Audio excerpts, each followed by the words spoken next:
ओम शांति। बाकी आज हम आप सभी बाबा से मिलने वाले हैं।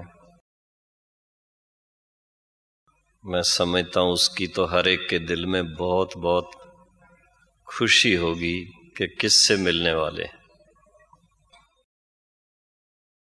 इस कुंभ मेले में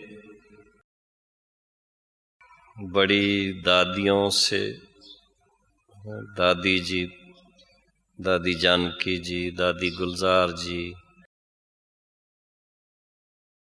जैसे सभी नदियां इकट्ठी हों तो संगम हो जाता है। तो सभी संगम पर क्या करते हैं? विशेष डुबकी लगाते हैं। और वो निशानी है कि जब ये ज्ञान गंगाएं एक साथ मिलती हैं, ऐसे समय पर ऐसे आप जैसे महान भाग्यशाली आत्माएं विशेष रूप से बाबा से मिलन मनाने के लिए जब पहुंचे हैं, तो ये संगम युग में जो संगम है, ऐसे टाइम पर वातावरण भी इतना श्रेष्ठ, सबके अंदर उमंग और उल्लास और ज्ञान की, योग की जो महीनता है, जो उसकी चरम सीमा कहें, उसका अनुभव कराने के लिए स्वयं दादी जी, जानकी दादी, गुलजार दादी, मनोहर दादी, रत्नमयी दादी, सभी दादियां और मुख्य भाई, आने वाले आप सब भाई बहनों की सेवा के लिए उपस्थित हैं। तो आप कितनी महान आत्माएं हैं, जिनकी सेवा के लिए इतनी महान महान आत्माएं हैं, तो वो महान कितने होंगे जिनकी सेवा के लिए हाजिर हैं।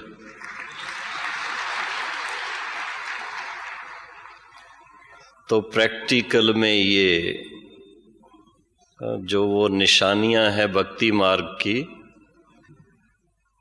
सागर और नदी का संगम, 3 नदियों का संगम, तो उसका प्रैक्टिकल भी तो कभी हुआ होगा। वो इस समय प्रैक्टिकल में सागर, ज्ञान सागर और नदियों का भी आज संगम है, और ज्ञान गंगाओं का भी संगम है। और आप सब क्या हैं? आप सब भाई बहनें भी क्या हैं? हाँ? क्योंकि आप भगत तो रहे नहीं अभी। जिन भक्तों को जाकर के डुबकी लगानी हो, ऐसा तो है नहीं। तो संगम में आप सब भी ज्ञान गंगाएं हो, ज्ञान नदियां हो, योगी आत्माएं हो, सागर से मिलन मनाने के लिए सब मधुबन में पहुंचे, ज्ञान सागर से। तो कितना हर्ष का दिन है आज। दुनिया वाले भी हर्ष मनाते हैं। नव वर्ष आता है तो बहुत खुशी मनाते हैं। वो भी निशानी है। किस बात की निशानी है? जो हम आप सभी अभी जानते हैं कि पुरानी दुनिया का ये जो अंतिम समय है वो पूरा हो रहा है, और सदा सुख के दिन, सभी के लिए सुख के दिन शुरू हो रहे हैं, जिसके कारण सबको बहुत खुशी होती है। और उसमें भी अगर थोड़ा अच्छी तरह से हम सोचते हैं कि बाबा के जो बच्चे बने हैं, ब्राह्मण बच्चे, उनके लिए ये सबसे अधिक अति इंद्रिय सुख का समय है। जो पहचानते हैं इंतजार में नहीं है, इस इंतजार में नहीं है कि देखें बाबा कैसे आते हैं, लेकिन जिनको ये निश्चय है कि ये वो ही पुरुषोत्तम संगम युग का हीरे तुल्य समय है, जब स्वयं परम पिता परमात्मा हम आत्माओं को फिर से हीरे तुल्य बनाने के लिए इस धरा पर अवतरित हुए। इस निश्चय से, इस उमंग से, इस खुशी से जब बाबा के सन्मुख होते हैं और उस पहचान से मुलाकात होती है कि किससे मिल रहे हैं, किससे दृष्टि ले रहे हैं, किससे महावाक्य सुन रहे हैं, और साथ साथ इसके फलस्वरूप प्राप्ति क्या है।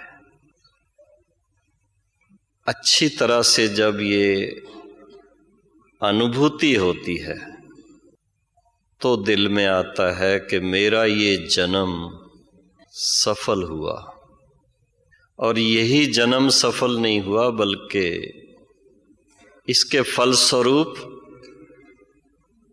21 जन्म तो सतयुग त्रेता के, लेकिन सारा ही कल्प सफल हो जाता है। इतनी ऊंची प्राप्ति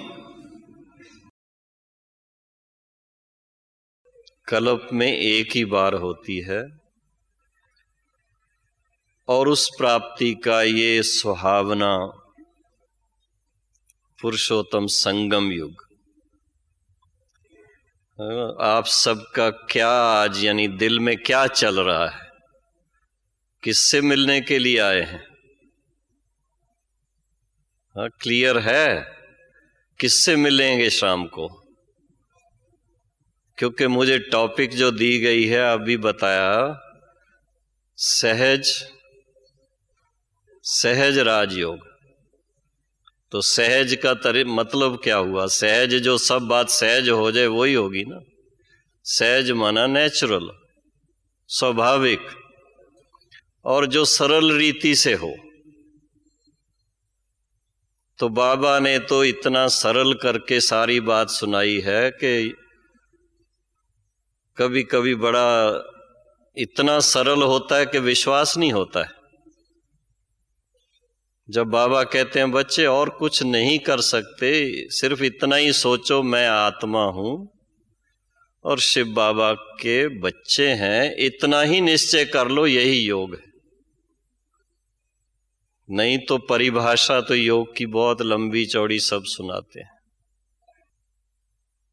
तो आज सहज राजयोग, जब ये निश्चय होता कि हम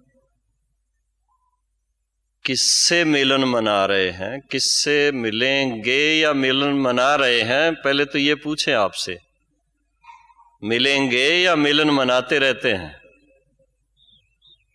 क्या कहते हैं? मनाते रहते हैं। दिन में कितनी बार मनाते हैं? निरंतर योगी रहते हैं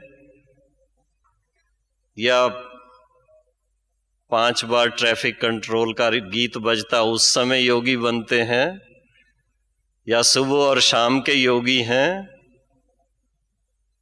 नहीं, बाबा ने बहुत सरल कर दिया। ये निश्चय करो मैं आत्मा हूं, शिव बाबा का बच्चा। आत्मा भी अनादि और अविनाशी है, बाप भी अनादि और अविनाशी है, उनका संबंध भी अनादि और अविनाशी है, तो योगी भी निरंतर अनादि और अविनाशी है। लेकिन निश्चय चाहिए। इसलिए बाबा के महावाक्यों में आता है, बच्चे निश्चय में विजय है। किस बात पर विजय? जो संशय आता है उस पर विजय। इस बात में संशय न आए कि सचमुच हम भगवान के महावाक्य सुनते हैं या किसी आत्मा के महावाक्य। उस निश्चय से जब सुनेंगे कि कौन सुनाने वाला, तो किससे योग रहेगा? एक बाप से रहेगा, सहज राजयोग। इतना सहज, इतना सरल।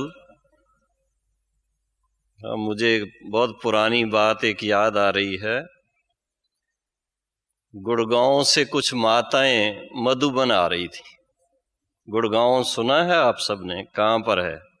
दिल्ली के पास है।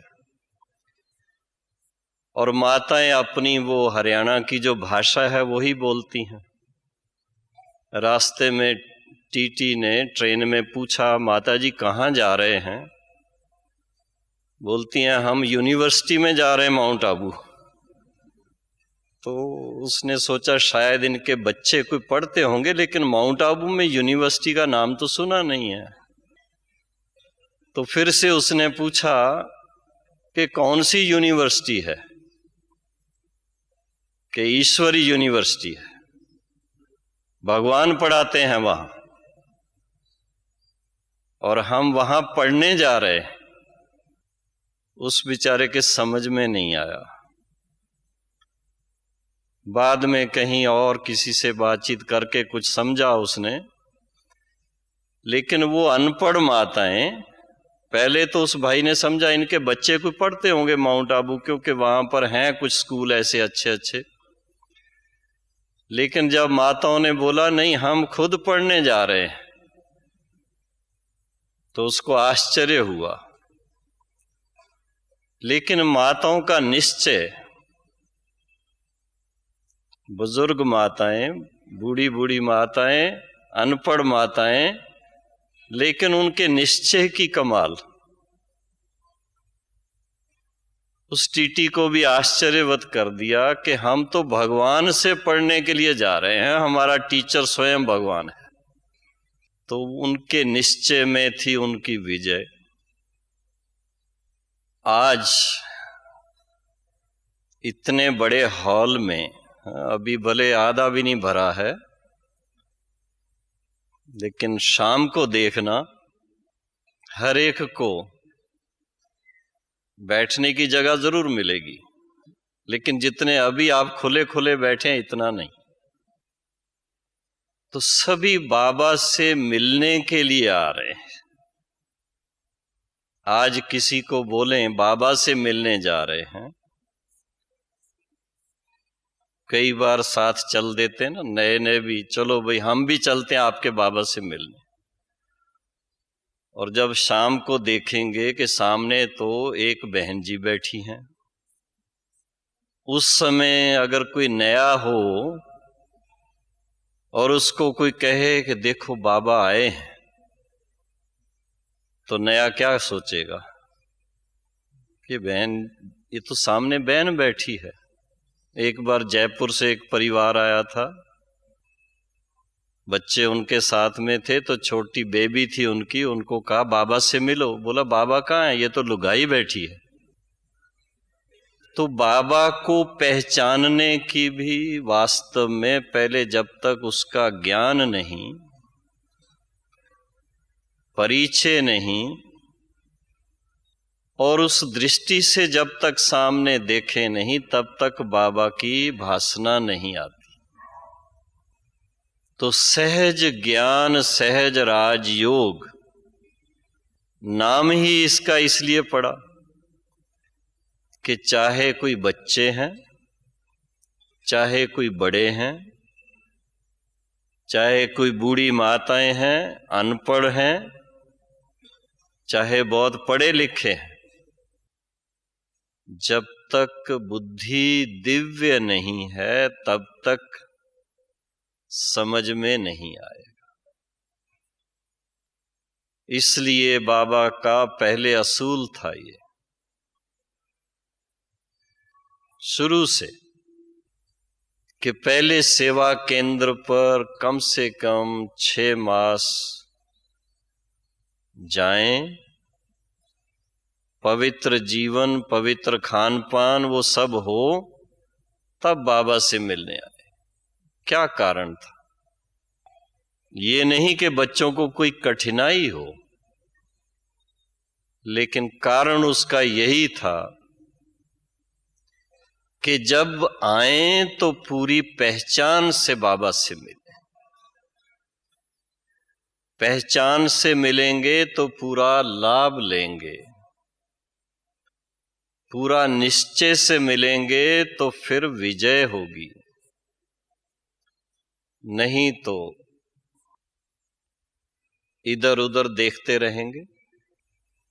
जिनको पहचान है वो तो बाबा के साथ एक टिक होकर के आनंद ले रहे होंगे, और जिनको निश्चय नहीं है वो कभी उनको देखेंगे, कभी सामने देखेंगे। इसलिए सहज राज योग, सहज सरल, बाबा ने कहा अगर ये हठ योग हो, तकलीफ देने वाली बात हो, मंत्र जाप करने वाली बात हो, तो सब कर ना सकें। लेकिन ये ईश्वरी योग है, ईश्वरी ज्ञान पर आधारित है, और बाप बच्चों को कोई कष्ट नहीं देता है। सरल करके, इतना सरल जो बाबा कहते थे किसकी तबीयत ठीक नहीं हो, बिस्तर पे लेटे लेटे भी बाबा की याद में रह सकते हैं। बल्कि इतने तक कि इस याद के फलस्वरूप, सरल याद के फलस्वरूप, स्वयं तो क्या दूसरों को साक्षात्कार भी करा सकते हैं। इतना सरल भी है, लेकिन साथ साथ बाबा ने कहा इसके लिए नियम भी है। जब तक बुद्धि पवित्र नहीं तो बाबा के साथ लगन लगती नहीं है। सहज याद, बाबा तो बल्कि योग भी कहते थे, योग शब्द का प्रयोग ना करो, बाप को याद करना है, बाप का परिचय हो, और परिचय के साथ साथ उनसे प्राप्ति क्या होती है उसका परिचय। वो प्राप्ति जब बुद्धि में आए तो सहज सरल रीति से बाप को याद कर सके। आज उस चीज का अभ्यास चाहिए,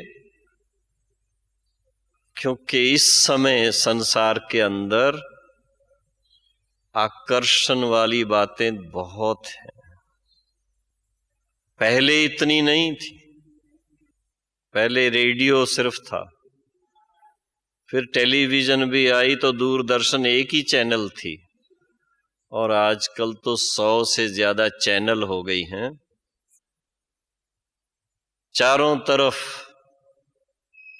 माया का राज है इस समय, और ऐसे टाइम पर जबकि वो माया के राज में टेम्पटेशन बहुत होती है, लेकिन दुख ही दुख है।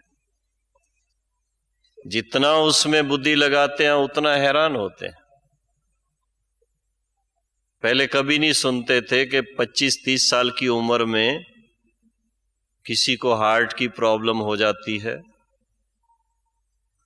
किसी की आर्टरीज ब्लॉक हो जाती हैं, किसी का वाल्व खराब हो जाता है। बहुत बातें आजकल हो रही हैं, क्योंकि माया की टेम्पटेशन बहुत है। लेकिन ऐसे ही टाइम पर सर्वशक्तिवान बाप की शक्ति जो है वो भी सिद्ध होती है कि जब ऐसा माया का तूफान चारों तरफ चल रहा हो, ऐसे टाइम बाप स्वयं हम बच्चों को गाइड करते हैं,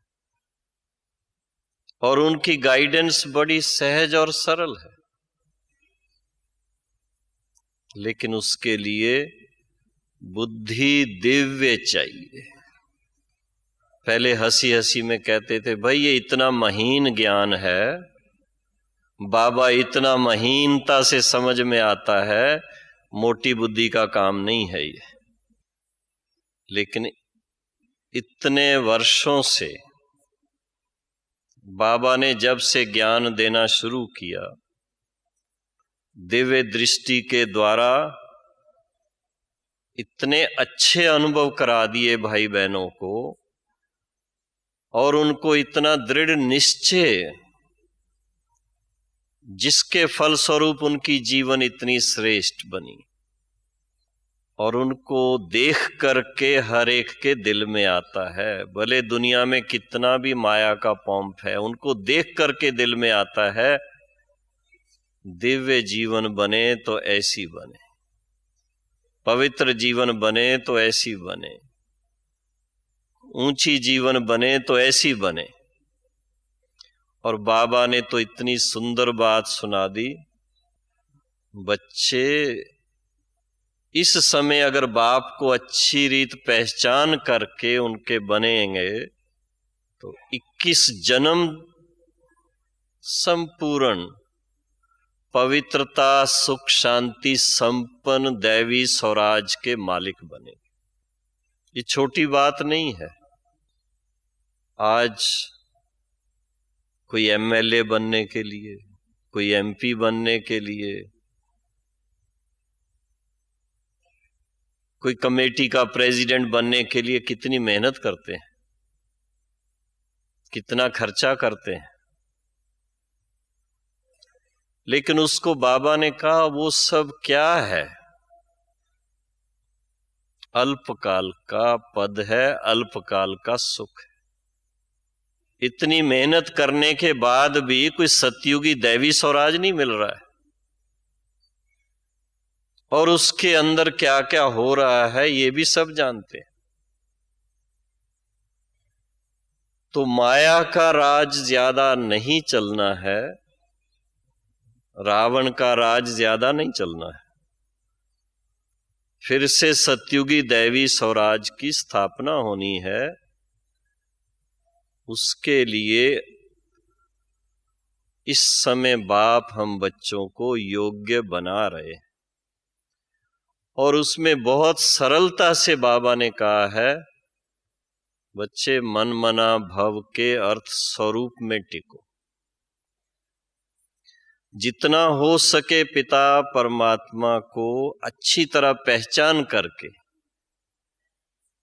उस पहचान से संबंध जोड़ करके याद में रहने से पिछले 63 जन्म का हिसाब चुकतू होगा। लेकिन बाबा ने थोड़ा सा उसमें मेहनत का काम दिया है। पता नहीं इतना ख्याल में है या नहीं आपको।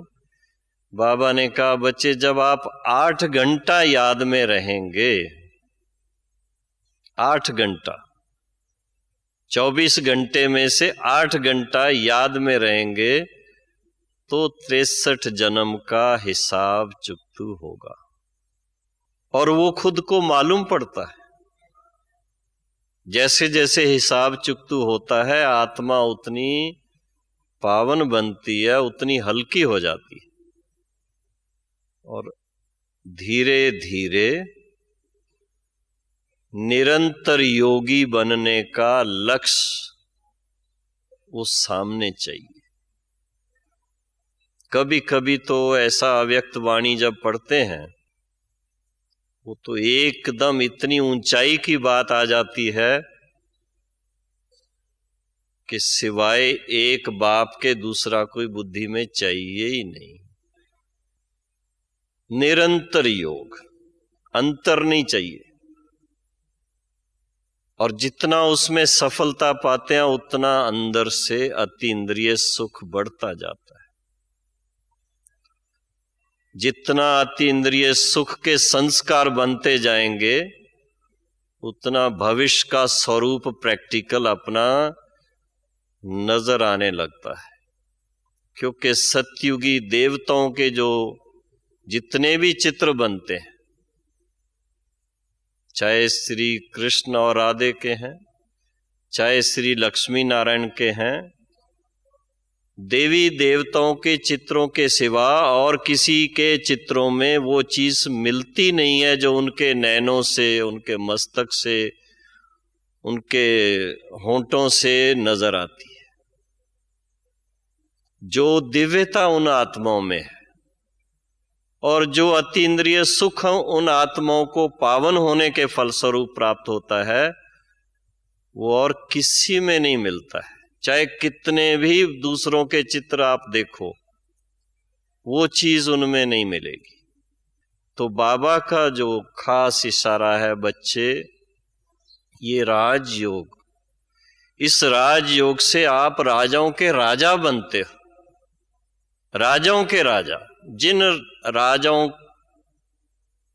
की पूजा दूसरे राजा करते हैं, आप देखेंगे जितने भी राजाओं महाराजाओं के महल हैं, उनके पास में खास मंदिर बनाते हैं। कलयुगी राजाएं, द्वापर युगी भी, कलयुगी भी, सत्युगी देवी देवताओं के मंदिर बना के उनकी पूजा करते हैं। और आज हम सभी बच्चों को बाबा का निमंत्रण है। किस लिए आए हैं सब? आज तो बाबा से मिलेंगे, लेकिन वैसे हर एक भाई बहन को किस बात का निमंत्रण मिला है कि पिता परमात्मा से 21 जन्म के लिए जीवन मुक्ति पद प्राप्त करने के लिए, सतयुगी दैवी स्वराज प्राप्त करने के लिए। एक जन्म के लिए, एक मिनिस्टर बनने के लिए 5 साल के लिए कितनी मेहनत करते हैं।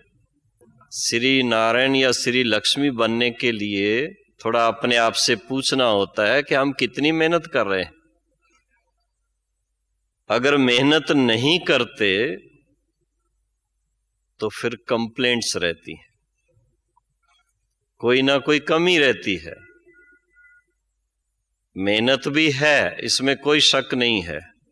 कहाँ कलयुगी दुनिया, जहां 5 विकारों का राज है, और ऐसे टाइम पर सतयुगी दैवी स्वराज प्राप्त करना, श्री नारायण और श्री लक्ष्मी पद प्राप्त करना, अर्थात सर्वगुण संपन्न बनना, 16 कला संपूर्ण बनना, संपूर्ण निर्विकारी बनना, मर्यादा पुरुषोत्तम बनना, अहिंसा परमो धर्म बनना, ये कोई छोटी बात तो नहीं है।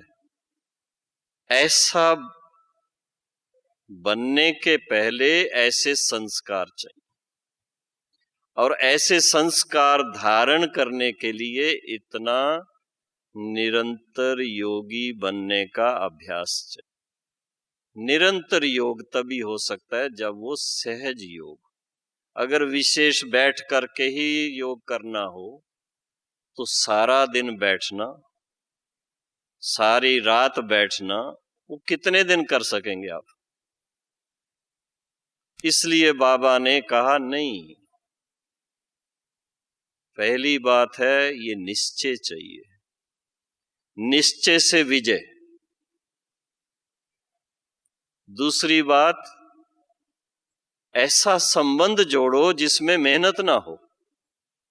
तीसरी बात, लक्ष्य इतना ऊंचा रखो कि जिसके बाद कोई और लक्ष्य ऊंचा उसके ऊपर रखने की जरूरत ना रहे। और चौथी बात, ये निश्चय चाहिए कि सचमुच ये जो समय है, ये युग परिवर्तन का समय है। ये वो समय है जब स्वयं परमपिता परमात्मा हम बच्चों को वही ज्ञान और वही योग सिखा रहे हैं जिसका वर्णन श्रीमद् भागवत गीता में भक्ति मार्ग में किया गया है। वो पुनः सिखा रहे हैं, तो सीखने वाले कितने महान भाग्यशाली हैं। वहां तो केवल एक अर्जुन का नाम आता है, लेकिन कहा जाता जो ओटे सो अर्जुन। हम आप सभी कौन हैं इस समय? वही अर्जुन हैं कल पहले वाले। जिन्होंने फिर से राजयोग सीख करके विजय प्राप्त करनी है। हमारे सामने ऐसी विजयी आत्माएं प्रैक्टिकल में भी देखने में मिलती हैं। जिन दादियों ने 63 वर्षों से या 67 वर्षों से इतना अभ्यास किया है, प्रैक्टिकल में देखने में आता है। उनके वाइब्रेशन, उनके बोल, उनके नैन, उनके चैन, उनके चलना, और उसके साथ साथ ये भी समझ में आता है कि योग में शक्ति कितनी है। 84 साल की उम्र में जानकी दादी इतनी एक्टिव, दादी जी 81 साल की उम्र में इतनी एक्टिव। अगर उनको कहा भी जाए कि थोड़ा आराम कर लो तो वो नहीं करते। सब भाई बहनों के बारे में इतना चिंतित रहते हैं कि सब आराम से रहें, सबको खाना ठीक मिले, सबको बिस्तर मिले, थोड़ा भी किसी को कष्ट ना हो। गुरुओं की तरह नहीं है जो सिर्फ अपना आराम से रहें, बाकी किसकी चिंता नहीं।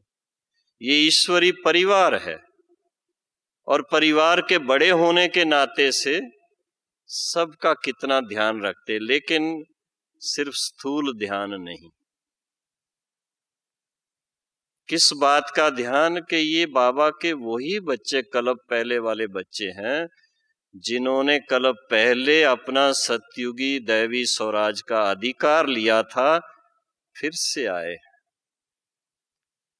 तो ये अपना अधिकार और थोड़ा नहीं लें, पूरे का पूरा लें। इस बात को सामने रखते हुए हम सबको किस बात की रियलाइजेशन चाहिए कि हम भी कल्प पहले वाले बाबा के अधिकारी बच्चे हैं, और हम निरंतर योगी बन करके अपना अधिकार प्राप्त करेंगे, क्योंकि निरंतर योगी बने बिना संपूर्ण माया जीत नहीं बन सकते। अगर सुबह के टाइम योगी बनो, दोपहर के टाइम पर कुछ और करो, शाम के टाइम पर कुछ और करो, तो क्या होगा फिर? जितना सुबह को कमाई की वो सारे दिन में खर्च हो जाएगा, तो जमा क्या किया फिर? इसलिए बाबा ने बहुत अच्छी युक्ति बताई है, क्योंकि आज का ये विषय जो मुझे दिया गया कि सहज राजयोगी कैसे बने हैं, तो उसका बहुत सरल तरीका बता दिया बाबा ने कि एक तो दिन की बिगिनिंग, दिन की शुरुआत बहुत अच्छी चाहिए, बहुत पावरफुल चाहिए। अमृत वेले बहुत अच्छा, बड़े प्यार से बाबा के साथ रूह रोहन करके आत्मा सर्वशक्तिवान के संग के रंग में रंग जाए और सर्वशक्ति स्वरूप बन जाए, जिससे कि पुराना हिसाब सब खत्म हो जाए और आगे के लिए सर्वश्रेष्ठ संस्कार धारण हो जाएं। और उसके साथ में जो बाबा के महावाक्य हैं, बाकी जितनी भी फिलॉसफी की किताबें हैं, लेक्चर हैं, सब हैं, वो रचना की बातें हैं। रचता के महावाक्य जो मिलते हैं, जब वो सुनते हैं, उन महावाक्यों में बड़ी शक्ति है। वो आत्मा के संस्कारों को पूरा चेंज करते हैं। उसको पूरा ध्यान से हम अध्ययन करें, सुने भी, पढ़ें भी, रिवाइज भी करें और उसके गहराई में जाएं कि ये बात अगर समझ में आई तो इससे क्या फायदा, नहीं आती है तो कितना नुकसान होता, और इसको जीवन में कैसे अप्लाई करें। जब इस तरह से अपनी स्टडी करेंगे, क्योंकि हम सब बाबा के बच्चे भी हैं तो ईश्वरी विद्यार्थी भी हैं। विद्यार्थी होने के नाते से हमारी स्टडी बहुत ऊंची है। ऐसी कोई स्टडी दुनिया के अंदर नहीं है कि जिसको पढ़ाई पढ़ करके मनुष्य से देवता बन जाए। ठीक है, मनुष्य से डॉक्टर बन जाते हैं, इंजीनियर बन जाते हैं, जर्नलिस्ट बन जाते हैं, वो सब है दुनिया के अंदर। आजकल कंप्यूटर साइंटिस्ट बन जाते हैं। लेकिन ऐसी स्टडी जिससे आप मनुष्य से देवता बन जाओ, नर से श्री नारायण बन जाओ, नारी से श्री लक्ष्मी बन जाओ, जिसमें के बाकी सब बातें स्वतः ही आपको प्राप्त हो जाएं, वो तो स्टडी, वो तो पढ़ाई एक ही बार कल्प में इस पुरुषोत्तम संगम युग पर हम बच्चों को डायरेक्ट परम पिता परमात्मा पढ़ाते हैं। इस बात को रियलाइज करना बहुत जरूरी है। और इस पढ़ाई को पढ़ने से सबसे पहली बात तो ये है कि हर एक के चेहरे पर रूहानियत की मुस्कान आ जाती है। सारे संसार में आप चले जाओ, बीकेस के चेहरे पर जो मुस्कान है वो और किसी के चेहरे पे नहीं मिलती। लोग देखते रहते हैं, बड़े ध्यान से देखते हैं, छोटे बच्चों को भी देखते हैं, बड़ों को भी देखते हैं, आश्चर्यवत होते हैं कि आज के इस संसार में ऐसे लाइट, ऐसे मुस्कान आपके चेहरे पर। उनको क्या पता कि हमें कौन मिला है, उनको क्या पता कि हम क्या पढ़ रहे हैं, उनको क्या पता कि हम क्या बन रहे हैं। तो ये नशा चाहिए हमें। निरंतर योग का सहज तरीका है इस नशे में रहना कि हम किसके बच्चे हैं, हम किसके स्टूडेंट हैं। और फिर इसके साथ में भले रहते आप घर में हैं, घर का कारोबार संभालते हैं, पर आपको पता नहीं है कि आप विश्व की सेवा के निमित्त हैं। एक छोटा बच्चा ये सामने बैठा हुआ, ये भी विश्व की सेवा के निमित्त।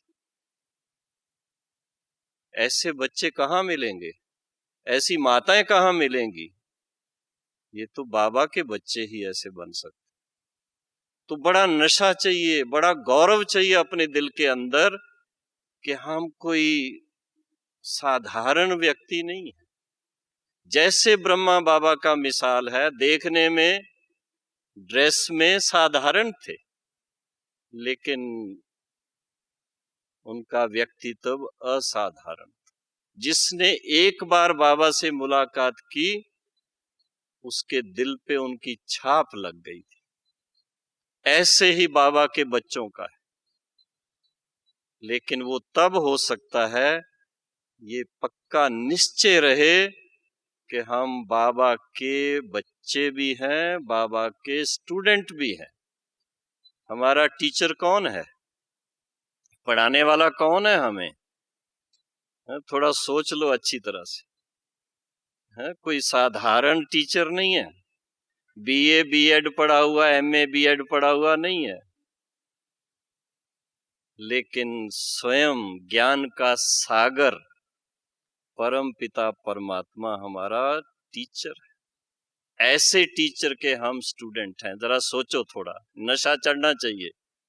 और ऐसा नशा चढ़ना चाहिए जैसे वो पीने वाले का नशा होता ना, वो तो थोड़ा टाइम चलता है। ये ऐसा नशा जो एक बार चढ़ जाता है तो 21 जन्म तक चलता है। तो ऐसे नशे से जब हम खुशी से ऐसे रहते हैं तो याद तो बड़ी सहज हो जाती। फिर भी अनुभव ये कहता है कि हर बात का समय जरूर होता है। अगर प्रातः समय जो खास अमृत वेले का समय है, चाहे मधुबन में आप हैं, चाहे सेंटर पर हैं, चाहे घर में हैं, कहां पर भी हैं, वो समय हमारा अपना है। 4 से 5 का समय और किसी का नहीं है। और उस समय टेलीफोन भी बंद कर देने चाहिए। उस समय आप बाबा की याद में बैठो, देश से न्यारे होकर के ऐसा समझ के बैठो कि इस संसार में आने से पहले हम आत्माएं परमधाम में बाबा के साथ थे, और उस समय हम आत्माएं संपूर्ण सतो प्रधान थे। उस निश्चय से बैठो तो इतना आनंद आएगा आपको, इतना शक्तिशाली महसूस करेंगे और इतना श्रेष्ठ अनुभव होगा। यूं तो दिल होगी कि और बैठे रहें, लेकिन इतना समय भी अगर उसी संकल्प से, उसी अनुभव से ऊपर बैठेंगे तो आत्मा इतनी पावन बनेगी, इतनी बुद्धि स्वच्छ हो जाएगी और इतना अंदर से श्रेष्ठ संकल्प आएंगे। और फिर उसके बाद अगर बाबा की वाणी का अध्ययन करें उसी समय, 15-20 मिनट लगते हैं, अगर एक वाणी उस समय पढ़ लें तो आप मानो कि आपने अपने सारे दिन के लिए, श्रेष्ठ संकल्पों के लिए जो उसकी खुराक है वो अच्छी तरह से अपने आप को दी। सारे दिन में आपको खुशी इतनी रहेगी, चेहरा खिला रहेगा और कोई भी समस्या सामने आएगी वो समस्या नहीं लगेगी, वो लगेगा ये तो कल पहले भी हमने पास किया था, ये कोई नई बात नहीं।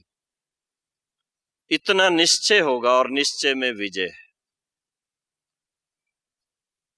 और दूसरी बात, ओम शांति, जो आपको सुना रहे थे उसमें दूसरी बात जो खास ख्याल में आती है, एक विशेष सुबह को याद करना। पीछे सहज साधन, एक तो सुबह को अच्छी तरह से अपनी बैटरी चार्ज करना, जिससे कि सारे दिन के लिए जब मन खुश होता है ना, सवेरे सवेरे आप खुराक अच्छी खा लो, याद की और बाबा के महावाक्यों की, तो उससे मन बहुत ऊंचाई में और बहुत खुशी में रहेगा। तो व्यवहार के अंदर वो कुशलता आएगी। किसी से भी आप मिलेंगे, किसी से भी बात करेंगे तो सबको अच्छा लगेगा। यह है बहुत बड़ी सेवा। और दूसरा है कि हम बाबा के बच्चे हैं, हमें बहुत श्रेष्ठ मौका है इस समय, सारे कल्प के अंदर ये एक मौका है पुण्य आत्मा बनने का। ये कभी ना भूलें, चाहे एक को चाहे 10 को बाबा का संदेश जरूर देना है, ताकि अनेक आत्माओं को बाबा का वर्षा दिलाने के निमित्त बन जाए। क्योंकि सतयुग में ऊंच पद पाना है, सुबह के अभ्यास से, शाम के अभ्यास से या ट्रैफिक कंट्रोल से योग्य बन जाएंगे सतयुग के। पर राज किस पे करेंगे? राज अगर करना है, अगर राज का अधिकार लेना है, प्रजा जरूर चाहिए, प्रजा के बिना तो नहीं। लेकिन प्रजा शब्द ना कह करके, क्योंकि सतयुग में प्रजा का शब्द नहीं है, वहां तो विश्व महाराजन विश्व महारानी के साथ में जो उनकी प्रजा है वो भी उनको माता पिता के रूप में देखती। तो अपने भाई बहनों को रास्ता दिखाना है, वो पुण्य का कार्य जरूर करना है। चाहे एक को संदेश दो, चाहे 10 को दो, लेकिन अनुभव से दो, तोते की तरह नहीं, बड़े प्यार से, बड़ी रिस्पेक्ट से और बहुत ऊंचे भाव से जब किसी को बाबा का परिचय देंगे और साथ में उनको ये बताएंगे कि ये परिचय प्राप्त करने से आप सतयुगी दैवी स्वराज के मालिक बनेंगे, तो उनको बहुत खुशी होगी। ये जरूर करना है। इसके फलस्वरूप आप देखेंगे कि आपकी अपनी स्थिति इतनी ऊंची बनेगी। एक एक दिन की स्थिति आप देख सकते हैं, अपना चार्ट नोट कर सकते हैं कि खुशी का कितना पारा दिन ब दिन चढ़ता जाता है। और फिर एक दिन ऐसा देखेंगे कि निरंतर अति इंद्रिय सुख के अनुभव में रहेंगे। वो है सच्चा सच्चा राजयोगी जीवन। जब निरंतर ऐसे जीवन में रहेंगे, वो संस्कार साथ में ले जाएंगे, तो सतयुग से जब आरंभ करेंगे, चेहरा सदा मुस्काता रहेगा। उसकी निशानी है देवताओं के चित्र। कभी भी आपको ऐसे नहीं मिलेंगे जो मुस्काएं नहीं।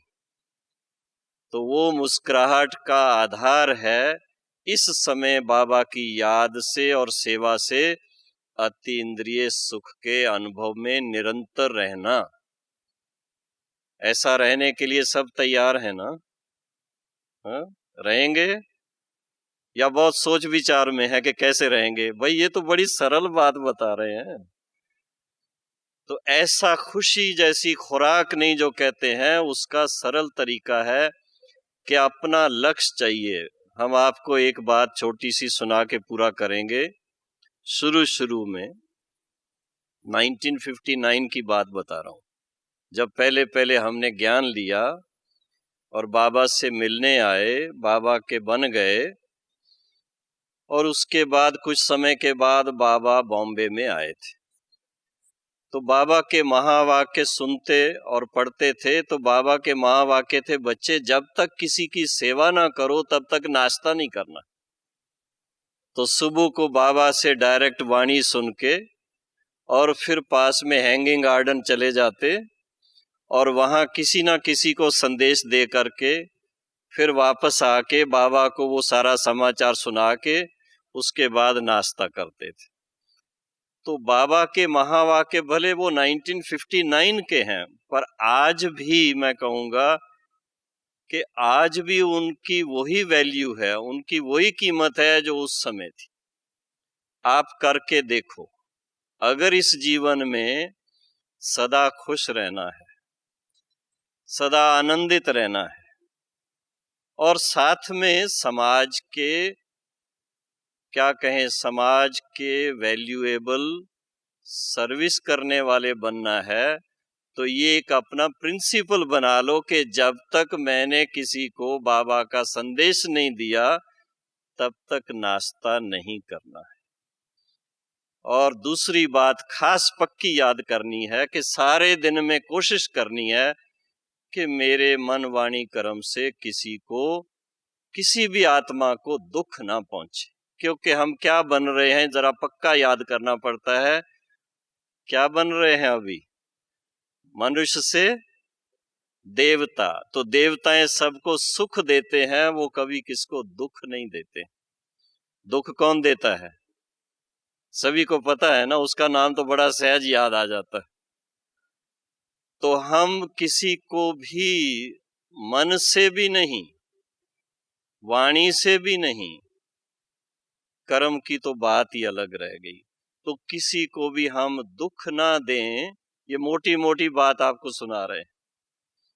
अगर ऐसा अपनी धारणा बना लें तो आप देखेंगे कि सारे दिन में आप निरंतर योगी भी बन जाएंगे, श्रेष्ठ कर्म करने वाले सहज राजयोगी भी बन जाएंगे, और सत्युगी दैवी स्वराज के अधिकारी भी बन जाएंगे। ओम शांति।